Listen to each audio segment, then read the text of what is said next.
The Israeli military says Hamas has now lost control of the northern Gaza after intense fighting. 50,000 Palestinians fled Gaza City yesterday through evacuation routes after Israel opened a safe passage on the road to the south for a few hours. Meanwhile, a senior UN official has accused both sides of committing war crimes. Here's our Middle East correspondent, Yolande Nell, with the latest. Israel's vast military might on display once again. It says Hamas has lost control in northern Gaza and its troops are battling inside Gaza City. This is a critical point in the war. And for the first time, the BBC was given access behind Israeli lines in Gaza, escorted by soldiers. While the BBC had editorial control of the report, these pictures were cleared for use by the Israeli military.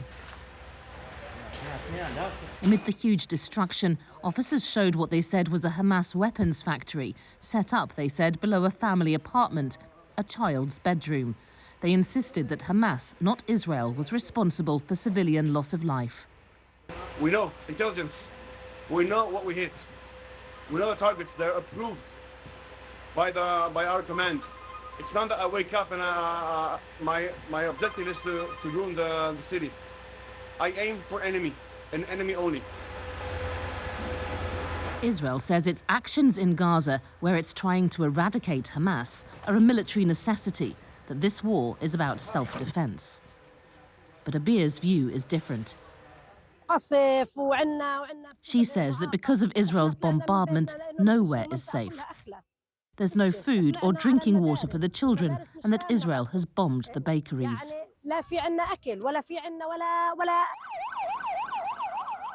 Israel says that 50,000 Palestinians moved south in Gaza yesterday when it promised safe passage. But during the day, deadly Israeli airstrikes were reported across the length of the Strip. The Hamas-run authorities now say that more than 10,500 people have been killed.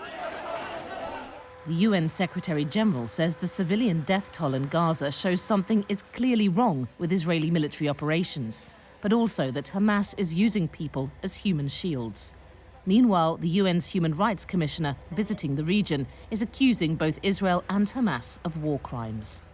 After G7 top diplomats voiced their concerns at a meeting in Japan, attention is also beginning to turn to the post-war future.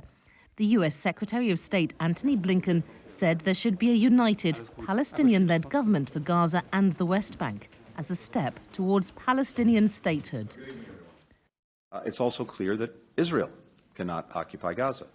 Now, the reality is that there may be a need for some transition period at the end of the conflict, but it is imperative that the Palestinian people be central to governance in Gaza and in the West Bank as well. But for now, this conflict rages on. Hamas may be hugely outgunned, but its guerrilla tactics on the streets of Gaza could keep the war with Israel going for months to come. Yolande Nell, BBC News, Jerusalem.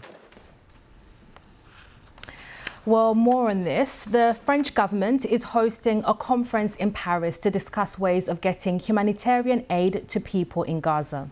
Delegations from several Arab nations are attending, but Israel will not be represented, and its main backer, the United States, is only sending a low-level team.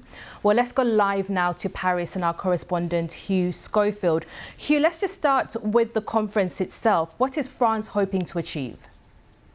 Well, it's hoping that this will lead to some kind of breakthrough in getting aid into Gaza. They're assembling some very eminent people. You know, the head of UNRWA, the relief agency, is going to be talking. The head of the International Red Cross will be here briefing delegates on the situation. And the hope is that they, with the delegations, will come up with creative ideas about getting aid in, about establishing field hospitals, getting fuel down into the Gaza Strip and so on. I have to say, there's a huge degree of skepticism about this conference, which was hastily organized in the last few days, and it's really just a kind of adjunct to an existing peace forum, which President Macron had been planning, which will discuss a lot of other issues such as global warming and AI and so on. And this was sort of tacked on to the beginning because of the pressing problem of Gaza. But I don't think there's a huge expectation that it's going to lead to anything particularly significant. But it does send perhaps a message to Israel, and Israel isn't sending a delegation to the conference. And the French government has talked about not wanting to offend the Israeli government. Yeah, we need to be quite clear that the Israelis are not sending a delegation, but primarily because they weren't invited. And that's not intended to snub the Israelis. The idea was that this would be a conference of countries that are interested in getting aid into Gaza, donor countries, and Israel obviously does not count among them. So there's no intention of snubs in either direction. But what is the case, I think, is that this does have a political dimension.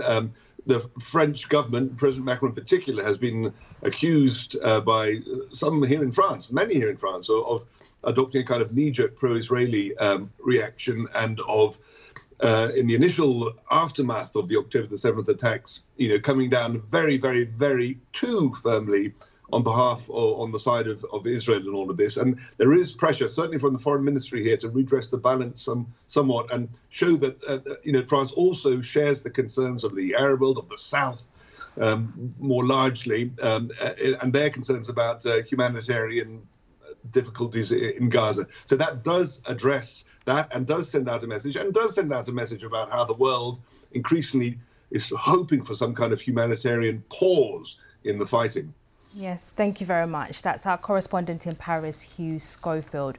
Well, as Hugh mentioned there has been some skepticism about the conference, including from aid organisations and human rights groups. And we can now talk to Sasha Deshmukh, who's the chief executive of Amnesty International UK here in London. Sasha, thank you very much for joining us. So Amnesty International has issued a statement ahead of this conference saying the focus should be on calling for a ceasefire. Yes, we've welcomed the international community focusing on the humanitarian situation in Gaza at this conference. We have said that a ceasefire, we believe, is an important step that can mean that there can be a chance for the delivery of sustained and effective aid in Gaza. There can be a chance for the burying of the dead. There can be a chance for the treatment of the many, many people wounded. And also, critically, during a ceasefire, there can be an intensification of negotiations trying to ensure the return of hostages, which, of course, must also be a critical focus. But do you understand Israel's position? Because you've been calling for a ceasefire, but the Israeli government says any pause in fighting would benefit Hamas, and it has a responsibility to protect its citizens. Well, all states have a responsibility to self-defense of their citizens. They actually have that as a duty, but that duty can never be undertaken by committing war crimes. And as you've reported, many experts, including the United Nations Commissioner, have spoken now about war crimes that have been conducted both by Hamas, but also by the Israeli authorities. I believe that a ceasefire is critical in this situation. I believe that it would provide an opportunity not only for the delivery of critical humanitarian aid in a sustained way, but also provide a critical opportunity for a focus on the hostages as well. Of course, that hostage taking is a terrible crime as well. Many people watching might be wondering what happens next, because the United States, most countries are either calling for a ceasefire or a pause in fighting. What more can be done? Well, I think within a ceasefire, as well as the delivery of humanitarian aid, as well as a focus on the return of the hostages, critically also there needs to be a focus on human rights and the journey to a longer-term solution, which I believe needs to be based on human rights. Within a ceasefire, we also need to see investigators from the United Nations Commission for Human Rights, from organizations such as Amnesty International, as well as the International Criminal Court, be allowed access, be allowed to actually give the world the truth about what has been happening the crimes committed by both sides, but critically also, what does it then mean for there to be a human rights solution, a human rights-based journey out of this conflict? I believe it's only with a focus on human rights that we're going to see the end of what has been a decades-long crisis, and also focusing particularly on Gaza. We need to remember that the current situation within which we're calling for a ceasefire is also been an intensification of a 16-year-long blockade of Gaza. That action in and of itself has been an illegal action. Thank you very much. That's Sasha Deshmukh, Chief Executive of Amnesty International UK. Thanks for joining us. Well, for the latest on the conflict, let's go live now to our correspondent, Mark Lowen, who's in southern Israel. And Mark, as we've been reporting, there were about 50,000 people who left northern Gaza yesterday, and the Israeli military is saying it's going to open a key highway for people to leave once again today. What do we know about the movement of people and how they're managing to get out of northern Gaza? Well, there is this main highway, as you say, Catherine, the Salah-al-Din Road, which goes from the northern tip of Gaza down to the south, and that is the road that the Israelis are trying to encourage civilians to take in order to flee the most intense military airstrikes in the north of Gaza.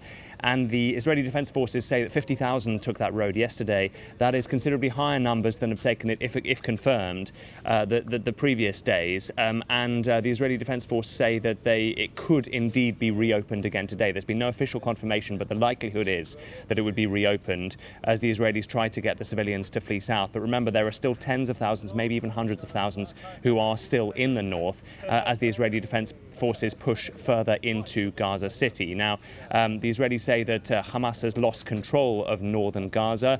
There was, they say, an intense 10-hour battle yesterday to take control of a Hamas stronghold, and the offensive into Gaza City it pushes deeper. Meanwhile, there is some possible good news on the hostages, with reports that the Qatari government is mediating for the release potentially of 12 hostages, including some Americans. The Americans believe that 10 US nationals are still being held under Hamas captivity, and we understand that those talks are ongoing. And Mark, we've been talking so far in the programme about a possible ceasefire or pause in the fighting. The United States, other allies of Israel are calling for the same. Are we seeing any sign of that from the government there? Well, certainly not a ceasefire that the Benjamin Netanyahu has ruled out unless there is a full release of the hostages, and that's very unlikely to happen. What we're talking about really is humanitarian pauses, pauses in the fighting.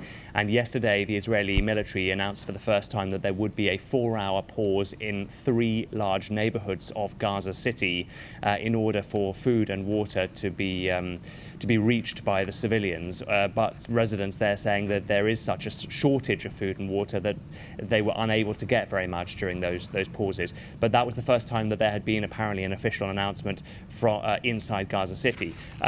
Meanwhile, what appears to be happening are kind of more localized stoppages in some isolated places on the ground. I don't think we're necessarily going to get an official announcement from the Israeli government about a humanitarian pause. I think it's going to be more localized stoppages for people to be able to access aid. So far, yesterday, we are told that 86 trucks crossed from Rafah in Egypt into Gaza carrying aid, but that is still just a drop in the ocean in terms of the needs on the ground. Thank you very much. That's our correspondent there in southern Israel, Mark Lowen.